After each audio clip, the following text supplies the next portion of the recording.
Salut à tous et bienvenue dans cette vidéo et aujourd'hui je vais vous montrer quelques trucs que j'ai pu voir avec ces fameux... il y a le galon du téléphone, de l'appareil photo qui fait n'importe quoi. Alors donc je disais oui, nous allons voir tout ce que j'ai pu constater à propos de ces petites machines qui sont des petits transformateurs chinois tout pourris, qui coûtent absolument rien du tout, vous voyez, qui sont donnés souvent avec les téléphones bas de gamme et compagnie, que l'on peut acheter en Chine, qui sont juste lamentables, voire même dangereux.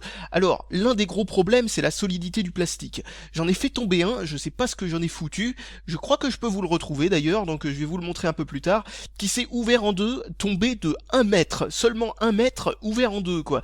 Donc imaginez qu'il soit branché au secteur et que vous ayez marché dessus, plus ou moins, comme il était sur une prise multiple ou ce genre de conneries. Vous vous retrouvez avec le pied aux 220 volts, imaginez un peu le niveau.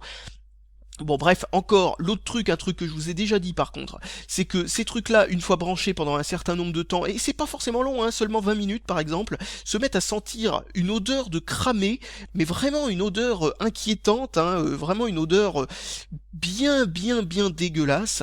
Et le dernier truc que j'ai pu remarquer, c'est qu'ils avaient tendance à exploser avec le temps, car j'en ai utilisé quelques-uns pendant une longue période pour voir, et celui-là, il y a un truc qui se balade dedans. Celui-là non, mais il marche plus non plus. Et voilà, j'ai retrouvé des bouts de celui-là qui s'était pété la gueule. Alors comme vous le voyez, paf, cassé net ici. Et voici l'intérieur d'une de ces choses. Donc, on va analyser ça un tout petit peu au niveau des composants. Vous allez voir que c'est quand même joyeux. Là, vous voyez, c'est relié directement à une borne de la prise électrique, hein, vous voyez, c'est soudé très grossièrement, et ce deuxième est soudé à la deuxième borne. Donc voilà, ça nous avons solutionné ce premier problème, et vous voyez que ceci, qui est donc ce qu'on pourrait appeler la phase, est relié directement à une diode. Alors cette diode permet donc de faire en sorte que le courant passe que dans un sens et pas dans l'autre, ce qui permet de faire en sorte que vous gâchez la moitié de l'électricité, vu que ça veut dire que l'autre partie n'est pas rectifiée. Donc en gros, ça fait rentrer à partir d'un courant sinusoïdal, ça fait un courant comme ça, pouf, un gros plat, puis hop, une autre montagne.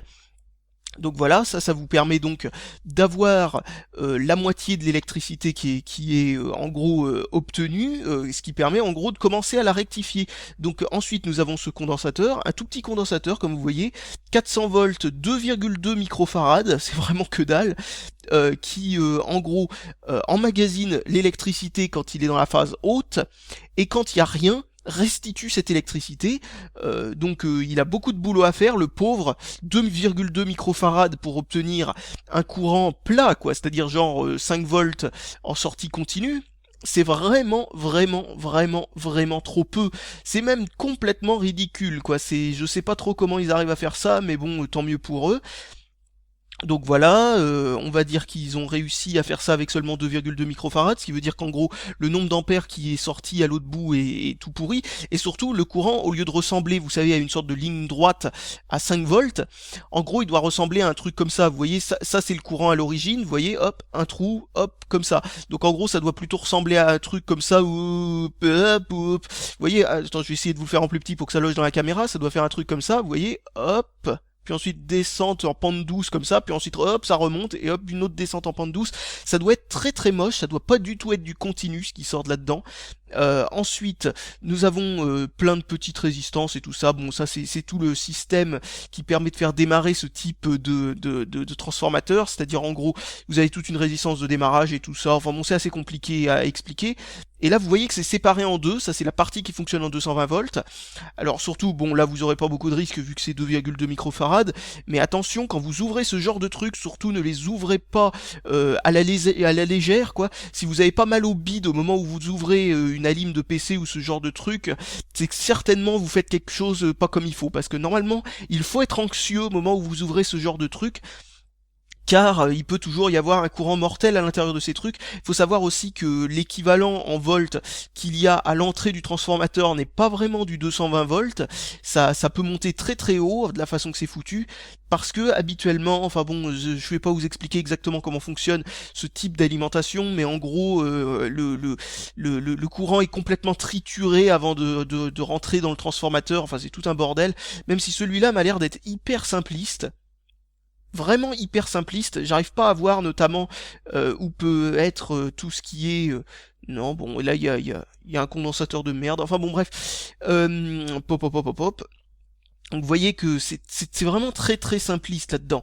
Sans rentrer dans les détails et vous perdre, il y a même pas la moitié de ce qu'on a l'habitude de voir et d'identifier à l'intérieur d'une alimentation de ce type. Notamment, il y a que ce tout petit condensateur de merde, encore une fois, qui permet de faire de la rectification à la sortie, ce qui me semble absolument insuffisant. Mais bon, ça c'est voilà, on comprend un petit peu l'idée, et surtout je vais vous montrer ce que donne cette machine quand elle est reliée au secteur. Donc on va le brancher. Oh, bah elle est un peu loin celle-là. Voilà. Donc on va brancher ça. Vous voyez qu'il y a un petit voyant qui va s'allumer sur le dessus. Voilà. Là on va brancher une prise USB. Voilà. Si j'y arrive, parce que celui-là est mal aligné. Oh quel merdier. Allez. Bon, oh là là là là. Bon attendez, je redébranche. C'est bien censé être comme ça. Putain, mais c'est complètement... Regardez-moi ça. Regardez-moi ça. C'est un vrai travail de sagouin. Allez, on y... Oh mon dieu, voilà, c'est bon, je l'ai mis dedans. Il faut savoir quand même que celui-là, c'est le pire. Hein. Ça, c'est le fiasco ultime. Hein. Habituellement, elles sont quand même un peu plus faciles à brancher dedans. Bon, alors ensuite, je branche ici. Tac. Et voici une tablette. Ah oui, avant de la brancher, je vais quand même vous montrer un truc, c'est que cette tablette fonctionne bien. Vous voyez, là, je suis avec le mode de débugage d'Android 4, qui vous permet de vous montrer à quel endroit vous mettez les doigts. Vous voyez que là, hop, il y a le multitouch et tout ça, etc. Et ça permet aussi de voir quel type de pression on donne, si c'est une petite pression ou une grosse pression. Si c'est une grosse pression, il y a un cercle qui se dessine autour de mon doigt qui est plus gros. J'essaye de vous... de vous montrer ça, mais j'arrive pas à vous le montrer vu que c'est caché par le dessous le doigt, vu que ça prend la taille du doigt. Donc maintenant je vais brancher ça, pouf, le brancher dans le bon sens serait une bonne idée, voilà, et là vous allez voir ce que ça donne. Regardez-moi ce bordel. Il croit que, vous voyez la taille du rond, il croit que je pose la paume entière comme ça sur l'écran ou je sais pas quoi, et ça se barre dans tous les sens. Un fiasco ultime. Ça clique partout. J'espère que vous voyez bien ce que ça donne, mais c'est n'importe quoi, c'est comme si vous laissiez la tablette à un môme de 4 ans qui aurait été sous perfusion de sucre pendant 15 heures. Donc maintenant, regardons cet autre transformateur, c'est un transformateur de merde, et vous voyez normalement il ne marche plus celui-là, si je me suis pas trompé. Voilà. Plus rien ne s'allume ici, donc il a explosé. Après même pas une semaine d'utilisation, et celui-là, alors là, lui, pour avoir explosé, il a explosé, il y a un truc qui bouge là-dedans. On va d'abord démonter celui-là, parce que ça doit être celui-là qui est le plus, comment dire, le plus... merde, j'ai pas le mot, enfin, en gros, ça doit être le plus impressionnant, voilà, voilà, c'est un mot qui fonctionne. Donc encore une fois, on démonte ce truc. What the fuck? Les deux fils qui sont reliés aux deux bornes sont déjà dessoudés. Ils se sont auto-dessoudés, peut-être à cause de la chaleur qui s'est dégagée là-dedans. Oh mon dieu, regardez-moi ça. Là, vous avez un bon gros coup de brûlé. Regardez-moi ça comme c'est brûlé. Et en plus de ça, je viens de remarquer qu'il n'y a absolument aucun fusible là-dedans. Donc c'est le premier truc que je vois où... ah oui, carrément, ça a fait sauter la résistance au niveau de sa borne. Je comprends pas. Il y a dû y avoir des arcs électriques là-dedans, je sais pas du tout ce qui s'est passé exactement.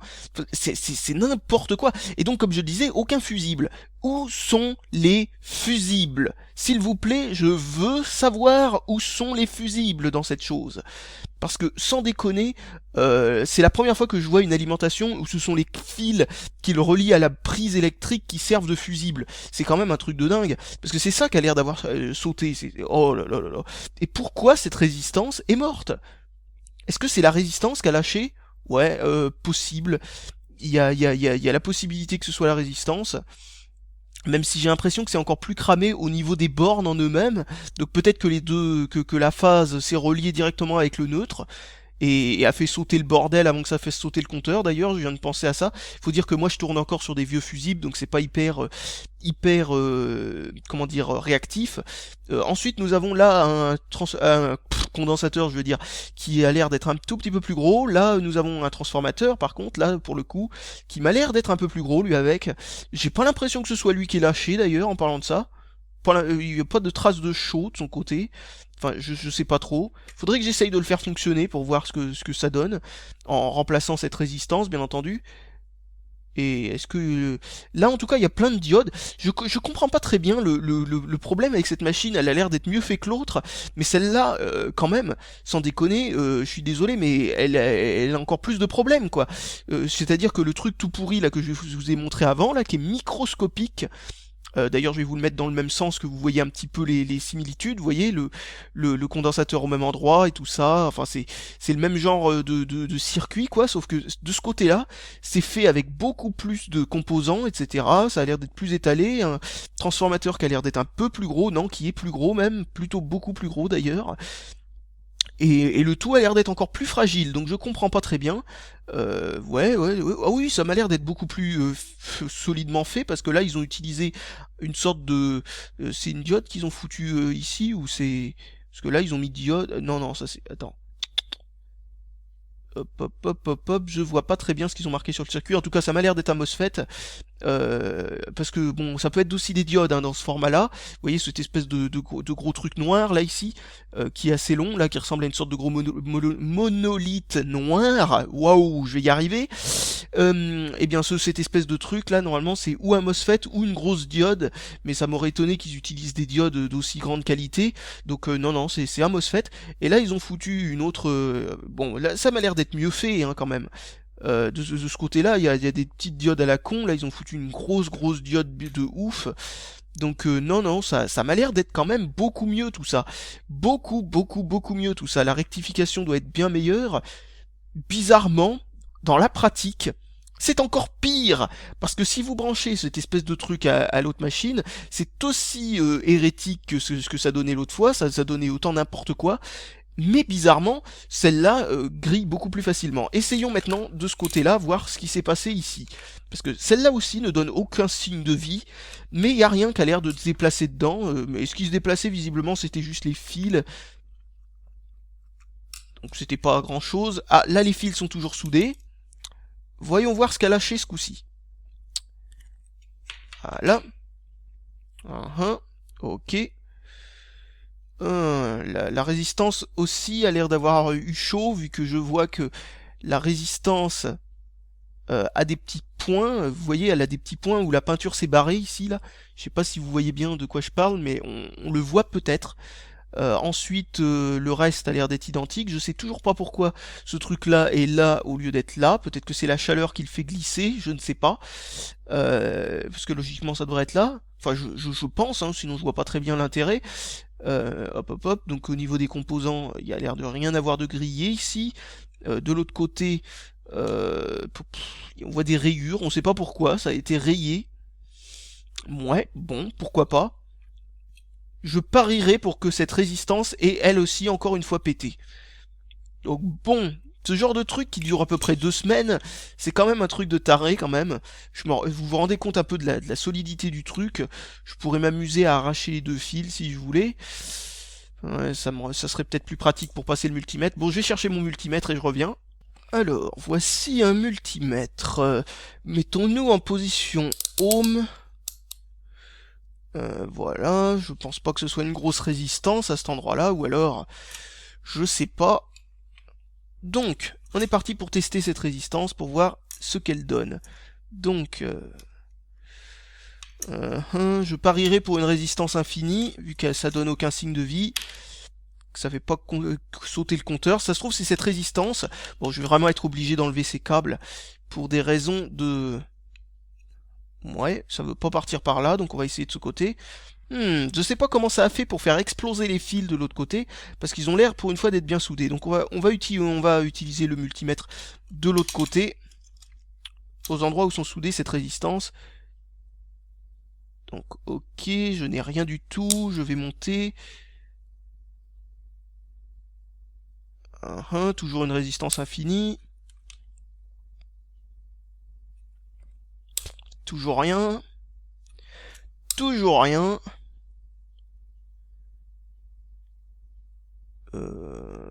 Non, c'est des volts. Je suis con, je suis carrément passé au maximum et il y avait toujours rien. Bon, mon multimètre fonctionne, comme vous le voyez, donc bon, pourquoi pas. Donc je suis pratiquement certain que cette résistance est morte. Regardons combien c'est censé être la valeur.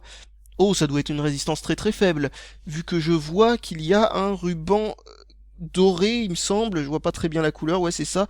C'est marron, noir, puis doré, ce qui doit vouloir dire que ça doit être un truc dans les 0, quelque chose.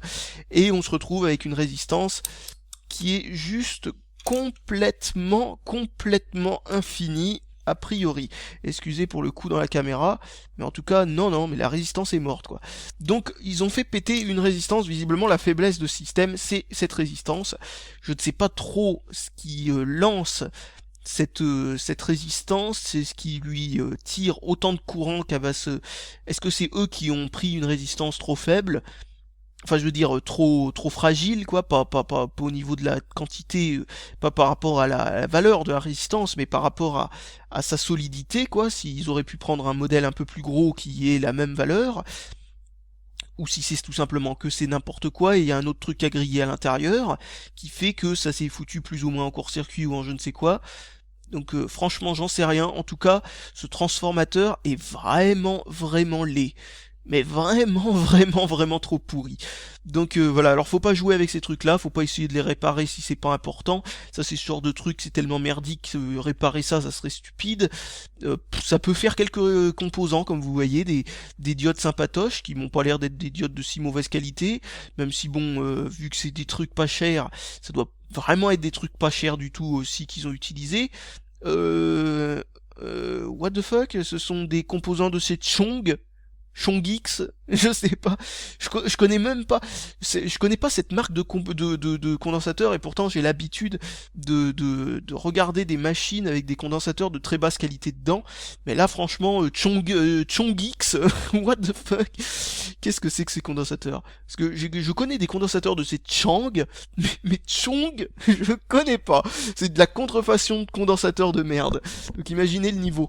Donc voilà, bon, on va revoir une deuxième fois le niveau de brûlé de cette chose, et je crois que je vais vous laisser là-dessus, vous laissant méditer sur ce truc-là, c'est-à-dire cette alimentation, ce transformateur électrique, cet adaptateur prise courant contre prise USB, je sais pas trop comment on peut appeler ça, qui fait exploser les pattes d'une résistance, même pas la résistance en elle-même, la patte de la résistance a pété, je comprends pas très bien.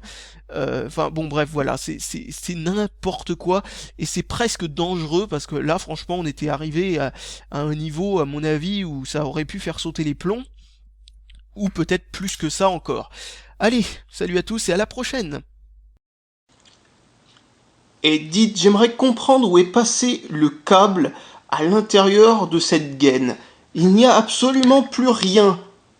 Putain, c'est un truc de fou, ils ont vaporisé le cuivre ou quoi? Non mais quel...